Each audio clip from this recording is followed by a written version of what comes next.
Good afternoon, ladies and gentlemen. My name is Linda Meeuwenberg. A little bit about my history. I'm recently retired from 30 years of university teaching, and that was in the Department of Nursing and Dental Hygiene, Ferris State University in Big Rapids, Michigan.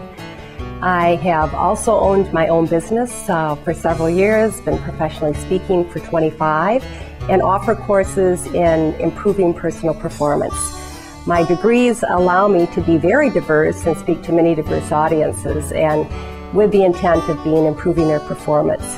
One of the exercises I do and one of the core presentations that I have is on communication and how very important it is to anything we do.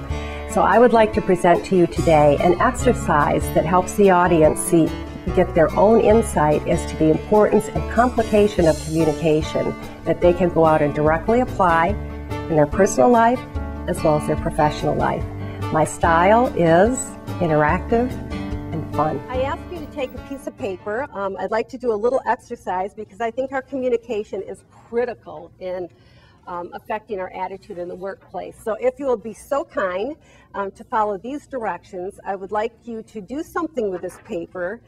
I will direct you to that, and I'd ask that you please cooperate by not asking any questions of me or the person next to you, that you keep your eyes closed, and that you follow my verbal directions. Are there any questions on the directive? All right, let's pick up your sheet of paper. Do you have a sheet of paper there? Okay. And if everybody will please close their eyes. Okay, take your sheet of paper and just fold it in half for me. Eyes closed, please.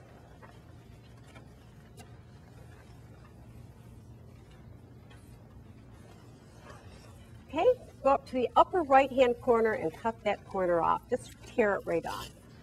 Set that neatly on your table.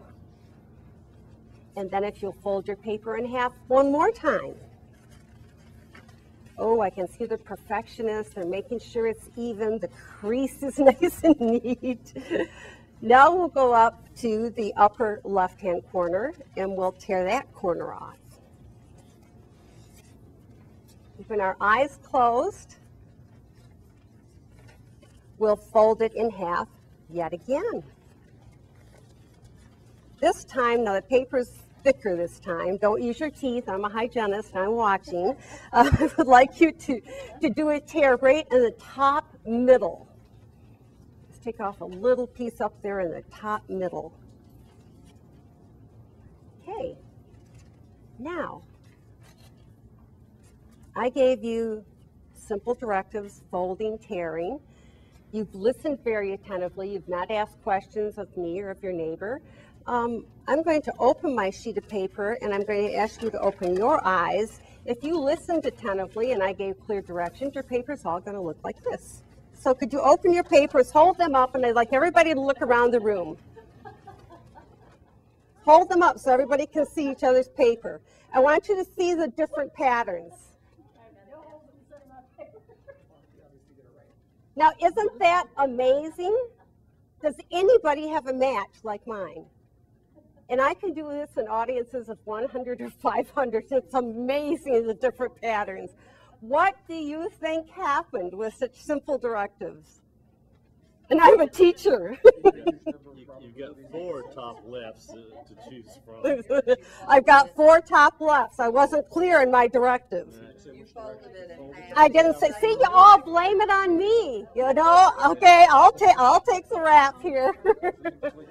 So it wasn't that you didn't listen carefully. I started with my, fold it in half. That could be this way. That could be this way. That's not very clear, is it? I folded it this way 3 times, and I bet none of you did that. And typically people don't. You folded it 3 times this way? Oh, okay. Well, yeah, you two are the closest, so, yep. And she folded in different direction every time. Okay, you should have another blank sheet of paper. What I just illustrated to you is a one-way stream of communication, which is the way a lot of our communications are today. Okay, especially with email, faxes, text messaging, there's no interaction, no feedback from the other person. So if you'll take your other blank sheet of paper and a partner, I'd like you to do the same thing with your partner. One person's going to give the message. You can fold it and tear it, explain it any way you want. You must keep your eyes closed. I will be delighted to be the speaker at your next meeting and be part of the success of your meeting. I believe that your audience ratings will be very high, as they have in my previous seminars. As practical experience, I have taught in the Department of Nursing and Dental Hygiene. Although a dental hygienist, I teach courses to nursing, particularly emphasizing oral health and its role in total body wellness. I also do a lot of volunteer work in assisted living homes, offering spas for the ladies in the nursing homes and the men. And I also have done a lot of consulting with nursing homes on oral care for their patients' needs. I see how terribly hard the nursing profession is and how many hours they work a day and the kind of stressors that you deal with. So I hope that you will consider having me as your next speaker and that I can lighten your load a bit. Thank you.